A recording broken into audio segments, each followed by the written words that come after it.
ٹھیک ہے، اچھا اب سوال شامل کر لیں. غلام حسین کراچی سے کیا جاننا چاہتے ہیں؟ پاکستان اور سعودی عرب کے درمیان جو دفاعی معاہدہ ہوا ہے، اس کے تحت پاکستان پر حملہ سعودی عرب پہ حملہ تصور ہوگا اور سعودی عرب پہ حملہ پاکستان پر حملہ تصور ہوگا. تو سر، حال ہی میں انڈیا نے جنگ کی دھمکی دی ہے، تو کیا یہ دھمکی سعودی عرب کو دھمکی تصور نہیں ہوگی؟ اور سعودی عرب کو کیا اس کی مذمت نہیں کرنی چاہیے ایز اے پارٹنر؟ دیکھیے، سعودی عربیہ کے اوپر حملہ ہوگا تو پاکستان ان کی مدد کرے گا. سوال یہ ہے کون سعودی عربیہ کے اوپر حملہ کرے گا؟ کون کر سکتا ہے؟ کیا امریکہ سعودی عربیہ کے اوپر حملہ کرے گا؟ وہ تو ان کے الائنس ہے، وہ تو $3 بلین کی انویسٹمنٹ ہے سعودی عربیہ کی امریکہ کے اندر. وہاں امریکہ نے اپنا بیس بھی بنایا ہوا ہے، ڈیفنس پیکٹ بھی ہے سعودی عربیہ کے ساتھ. تو امریکہ تو نہیں اٹیک کرے گا. اگر امریکہ سعودی عربیہ کو نہیں اٹیک کرے گا تو اسرائیل بھی نہیں کرے گا. اس کی وجہ یہ ہے کہ اسرائیل اور امریکہ اور allies, and America and Saudi Arabia allies. تو کس طرف سے تھریٹ ہے سعودی عربیہ کو؟ کسی گلف کنٹری کی طرف سے تو تھریٹ نہیں ہے. ہاں، ایک وقت تھریٹ تھی ایران کی طرف سے، مگر جب سے ایران سعودی عربیہ کے تعلقات اچھے ہوئے ہیں وہ ختم ہو گئی ہے تھریٹ. اب کوئی تھریٹ نہیں ہے سعودی عربیہ کو. وہ اور بات ہے انٹرنل کچھ ہو سکتا ہے، وہ تو ہوتا ہی رہتا ہے ان ملکوں میں، مگر کوئی تھریٹ نہیں ہے. ایک تھریٹ رہ گئی ہے، وہ ہے یمن. یمن کے ہوتھیز جو ہیں وہ نہیں مانتے، وہ تو سعودی عربیہ کے پیچھے پڑے ہوئے ہیں.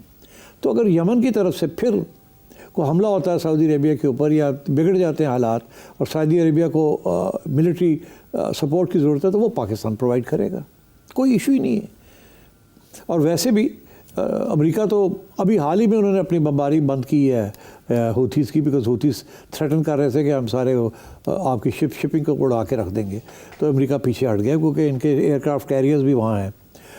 مگر اگر سعودی عربیہ کو زیادہ خطرہ ہے ہوتھی سے تو سعودی عربیہ کو پاکستان بھی مدد کرے گا اور امریکہ بھی کرے گا. آئیے اب پاکستان کو کوئی خطرہ نہیں ہے امریکہ سے یا کسی اور سے. پاکستان کو اگر خطرہ ہے تو وہ انڈیا سے ہے، اور شاید آگے جا کے گریلا وارفیئر افغانستان سے بھی ہو سکتی ہے. مگر فوری طور پہ اگر خطرہ ہے تو وہ انڈیا سے ہے. تو سوال آپ کا یہ بنا پاکستان کی مدد کیسے کرے گا سعودی عربیہ اگر انڈیا پاکستان کو پھر سے اٹیک کرتا ہے. تو میرا یہ موقف ہے کہ سعودی عربیہ آپ کو ملٹری سپلائیز نہیں دے سکتا، آپ کو فوج اپنی نہیں دے سکتا.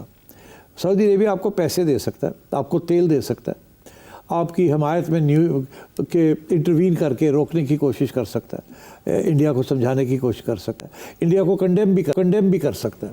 مگر وہ سعودی عربیہ کی بہت سی انویسٹمنٹس ہیں انڈیا کے اندر بھائی صاحب.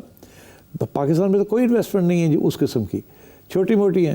انڈیا کے اندر تو انہوں نے لمبی چوڑی انویسٹمنٹس کی ہوئی ہیں اور بھی پلان ہے وہاں کرنے کا. تو اس لیے میرا نہیں خیال سعودی عربیہ کو زیادہ میجر رول پلے کر سکتا ہے، جیسے فار ایگزامپل چائنا نے جیسے رول پلے کیا ہے پاکستان کے ساتھ. مگر یہ جو سارا پیکٹ ہے نا، میرا یہ موقف ہے یہ سگنل ہے، اور فرینکلی سعودی عربیہ کو کوئی ریئل تھریٹ نہیں ہے کہیں سے بھی. سو پاکستان بھی خاص ادھر ایشو نہیں ہے کہ ان کی ہیلپ کرنے کا. یہ ایک سائیکولوجیکل سگنل ہے کہ اسرائیل کو کہ جی آپ مہربانی کریں، اور جس طریقے سے آپ نے قطر کی بے عزتی کی ہے کہ وہاں جا کے بمبارڈمنٹ کر دی ہے، تو آپ یہ بھی ہمارے ساتھ مت کریں، بیکاز ہماری عوام بھی اس کو نہیں مانے گی اور وہ کہیں گی کہ آپ ایکٹ کریں اگینسٹ اسرائیل. تو آئی تھنک اس قسم کی چیزیں چل رہی ہیں. اینڈ اور یہ جو پیکٹ ہے لوگوں نے اس کے اوپر بہت کچھ لکھا ہے، بٹ میرے حساب سے میسیج ہے to India from the Saudis کہ اگر آپ نے پاکستان پہ اٹیک کیا تو ہماری مجبوری ہوگی کہ ہم کنڈیم کریں گے اس کو، اور ہو سکتا ہے ہماری انویسٹمنٹس بھی رک جائیں کچھ عرصے کے لیے. But the Saudis can't help us militarily. That only China can do. We can help the Saudis militarily if they are attacked by the Houthis from Yemen, definitely. But I think وہاں بھی اس کی بھی chances اب بہت کم ہیں، because اگر ایسی ہوتی بھی ہے تو وہ امریکہ جو بیٹھا ہوا ہے یمن کو اٹیک کرنے کے لیے. تو پاک سعودی معاہدہ کس کے لیے کتنا سود مند ہو سکتا ہے، یہ آپ نے کا جواب میں مل گیا. Come back to the show. Nobel انعام کے اعلان کا انتظار تو ہوا ختم، لیکن پریزیڈنٹ ٹرمپ کے لیے بڑی مایوسی کی خبر تھی کہ ان کے بجائے ایک وینزویلا کی اپوزیشن لیڈر ہیں ماریا کورینا، ان کو یہ ایوارڈ دے دیا گیا ہے، اور اس پر وائٹ ہاؤس نے کہا ہے کہ سیاست کو امن پہ ترجیح دی گئی ہے.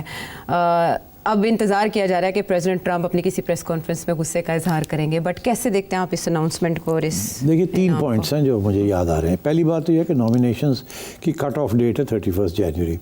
اس کے بعد پھر لسٹیں آتی ہیں and so on and so forth.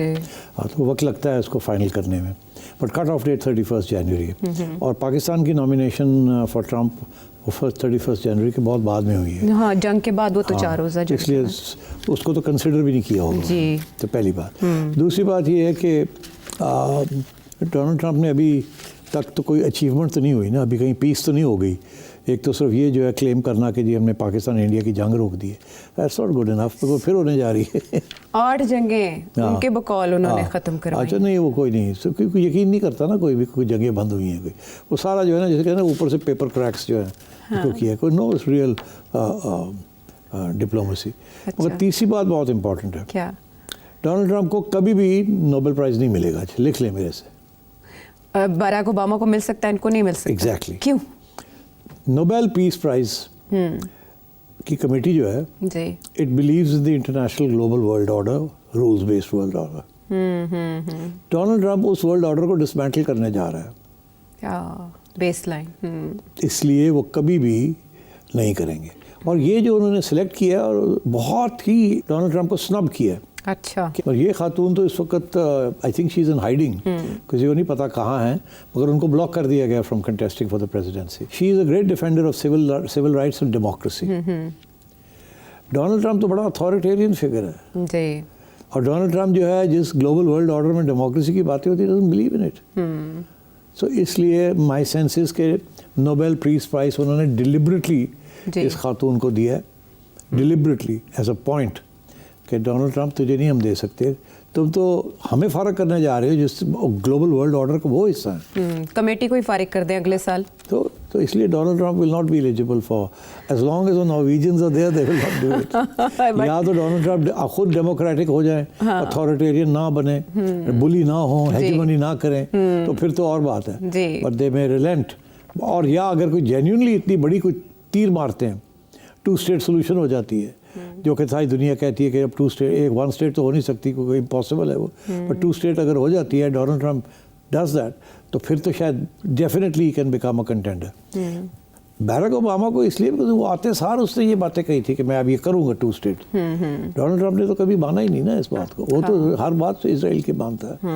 تو آئی تھنک میرا خیال ہے لوگوں نے بعد میں یہ بھی سوچا کہ باراک اوباما کو بھی غلط مل گیا. جی, وہ پریزیڈنٹ ٹرمپ اس پہ کتنی بار اعتراض کرتے رہے کہ وہ تو جنگوں میں شریک ہیں. Obama didn't deserve it. He was a big disappointment. اس نے جو وعدے کیے وہ نبھائے نہیں بالکل. اسی ریکارڈ کو دیکھتے ہوئے تو لگ رہا تھا کہ پریزیڈنٹ ٹرمپ کو بھی مل جائے گا شاید, جتنا زیادہ وہ اصرار کر چکے ہیں. وہ کہہ رہے تھے اگر نہیں ملے گا تو یہ امریکہ کی توہین ہوگی. تو اپنی امریکہ کی توہین انہی کی توہین ہے, اور جو امریکن جو پولیٹیکل سسٹم ہے جس قسم کے وہ گر رہا ہے, اور اکاؤنٹیبلٹی نہیں ہو رہی, اور ڈیموکریسی وہاں is under threat with Donald Trump. اور اس میں پاکستان تحریک انصاف کے لیے یوں امید پیدا ہوئی ہے, آپ کو پتہ ہے عمران خان صاحب کو بھی نوبیل پرائز کے لیے نامینیٹ کرنے کی باتیں چلی تھی. تو جس نوعیت کی رہنما یہ ہیں اپوزیشن لیڈر وینزویلن, ان کی جو اسٹرگل ہے یا جو ان کے ساتھ ہوا, جس طرح سے انہیں پارٹیسپیٹ الیکشنز میں کرنے سے روکا گیا, وہاں کی کورٹس کی جانب سے فیصلہ کیا گیا, بلاک کیا گیا ان کو 2024 میں, تو پاکستان تحریک انصاف کے جتنے بھی سپورٹرز ہیں وہ پر امید ہیں کہ عمران خان صاحب کو بھی نامینیٹ کیا جا سکتا ہے اور وہ بھی یہ انعام جیت سکتے ہیں آنے والے سالوں میں. بالکل, آئی ڈونٹ ڈینائی دیٹ, کر سکتے ہیں نامینیٹ ان کو, اور اگر اس خاتون کو مل سکتا ہے تو پھر why not Imran Khan. But میرا خیال ہے کہ عمران خان کے بارے میں کچھ اور بھی ایشوز ہیں جو کہ شاید اس خاتون کے نہیں ہیں. اب بہتر ہے کہ ادھر میں نہ ہی جاؤں, لوگ کہیں گے لو جی تسی تو پہلے ڈاؤن کر دے پے ہو. مگر بات یہ ہے کہ yes I think P T I should nominate Imran Khan.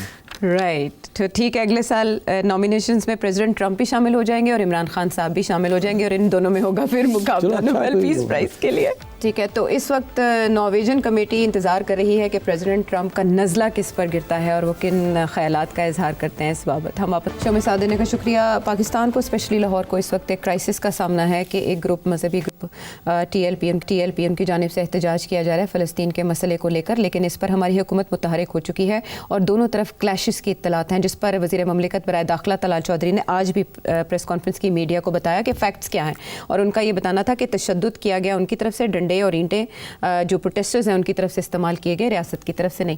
ہر تھوڑے عرصے کے بعد سیٹھی صاحب اس طرح کا ایک مظاہرہ ہوتا ہے، پھر اس کے بعد اسے دبا دیا جاتا ہے، لیکن فیکٹس تک نہیں پہنچا جاتا، نہ ہی مسئلے کی جڑ ختم کی جاتی ہے. اب جو فلسطین غزہ کا ایشو ہے یا اسرائیل کا، وہ تو معاہدہ ہو گیا، اس دوران ان کی طرف سے پروٹیسٹ کا اس طرح سے اعلان نہیں کیا گیا. یکدم یہ سوال اٹھا کہ یہ مذہبی جماعتیں کہاں ہیں، تو ان کی طرف سے احتجاج کا اعلان کر دیا گیا. ایسا کیوں؟ ہاں دیکھیں اب یہی ہوتا ہے نا، کیونکہ وہ ان کی کنسٹیٹیونسی ہے، تو کنسٹیٹیونسی کو تو زندہ رکھنا ہوتا ہے. تو زندہ رکھنے کے لیے اس قسم کی چیز کرنی پڑتی ہے، اور اپنی قیادت کو بھی کھڑا ہونا پڑتا ہے، اور پھر اپنی اسٹرینتھ بھی دکھانی پڑتی ہے. مگر میں یہ سمجھتا ہوں کہ یہ تھوڑا سا اس قسم کی سچویشن میں حکومت کو چاہیے پریونٹیو ایکشن لینا. اب ان کے پاس ساری ایجنسیاں بھی ہیں، سب کچھ ہے، ان کو پتہ ہے کہ یہ لوگ کیا کرنے جا رہے ہیں یا کیا اندر ڈبیٹ ہو رہی ہے، کیونکہ ان کے جو کمیٹیز ہیں ان کے اندر بھی لوگ گورنمنٹ کے لوگ بیٹھے ہوں گے جو ان کو بتا رہے ہوں گے. تو ان کو پتہ تو ہونا چاہیے نا کہ وہاں یہ ڈبیٹ ہو رہی ہے، یہ کریں گے یہ نہیں کریں گے. اور اسی اسٹیج پہ گورنمنٹ کو چاہیے کہ ان کے ساتھ نیگوسیشن کریں، ان کے لیڈرز کے ساتھ ان کے ساتھ رابطہ کریں، ان کے ساتھ نیگوسیشن کریں اور کوئی راستہ نکالیں تاکہ یہاں تک ہم نہ پہنچیں. تو یہ میں ہمیشہ کہتا ہوں اس قسم کی سچویشن میں پریونٹیو ڈپلومیسی اور ایکشن از ویری امپورٹنٹ. یہ نہیں کہ انہوں نے آپ کو کہا کہ جی ہم پیسفل رہیں گے، آپ نے کہا اچھا ٹھیک ہے جی آپ کو اجازت دے دیتے ہیں آپ نکلیں، اور جب آپ نکلتے ہیں تو وہ آپ پیسفل نہیں ہوتے، تو پھر لڑائی جھگڑے شروع ہو جاتے ہیں. وہ کہتا ہے آپ نے شروع کیا، وہ کہتا ہے آپ نے شروع کیا. تو میرا خیال ہے یہ دس از فرینکلی یہ گورنمنٹ کی کوتاہی لگتی ہے مجھے. ان کو چاہیے تھا ان کے ساتھ رابطہ کرتے، ان کے لیڈر کے ساتھ شروع میں ہی ان سے پورے بات کرتے اور طریقے کے ساتھ اس کو ہونے دیتے، اور کوئی کمپرومائز کر لیتے کہ یہاں تک جائیں گے یہاں تک نہیں جائیں گے، یہ ہوگا وہ ہوگا. مگر انہوں نے نہیں کیا. ماضی میں بھی اس جماعت کی جانب سے پروٹیسٹ کیا گیا ہے اور وہ پرتشدد رہا ہے. فیض آباد دھرنا آپ کو اچھی طرح یاد ہوگا. تو پھر دیکھیے نا، پھر یہ کس کی بات سنتے ہیں؟ مریم نواز کی بات سنیں گے، آئی جی کی بات سنیں گے، چیف سیکرٹری کی بات سنیں گے، کس کی بات سنیں گے؟ ان کی بات تو نہیں وہ سنیں گے. تو وہ چاہیے تھا جا کے ان سے بات کرتے. وہ تو پہلے بھی ایک بار بات کی تھی، تو آپ کو پتہ ہے وہ فوٹیج آج تک ہے کہ انہوں نے پیسے بانٹے تھے. ہاں تو اس لیے وہ غلط تھا نا، جس طریقے سے آپ نے بات کی تھی اور پیسے ویسے دے کے مسئلہ حل کیا تھا، وہ غلط تھا نا. تو یہ اس قسم کی جو تنظیمیں ہیں، ریاست کو چاہیے صحیح طریقے کے ساتھ ان کو ان میں انفلٹریشن ہونی چاہیے اور صحیح طریقے کے ساتھ ان کو مینیج کرنا چاہیے، کیونکہ ان کو آپ ختم نہیں کر سکتے. اب تو وہ الیکٹرل پالیٹکس میں بھی آنا چاہ رہے ہیں اور آ چکے ہیں، اور 7-8% ووٹ بھی لے جاتے ہیں. اور اگر یہ معاملہ جو ہے جو ڈسکریڈٹ ہوئی جا رہی ہے مین اسٹریم پارٹیز، تو لوگ تو پھر انہی کی طرف جائیں گے، یہ تو اور مضبوط ہوں گے. تو کیا آپ کے پاس کوئی پالیسی ہے کہ یہ نہ ہو ایسے؟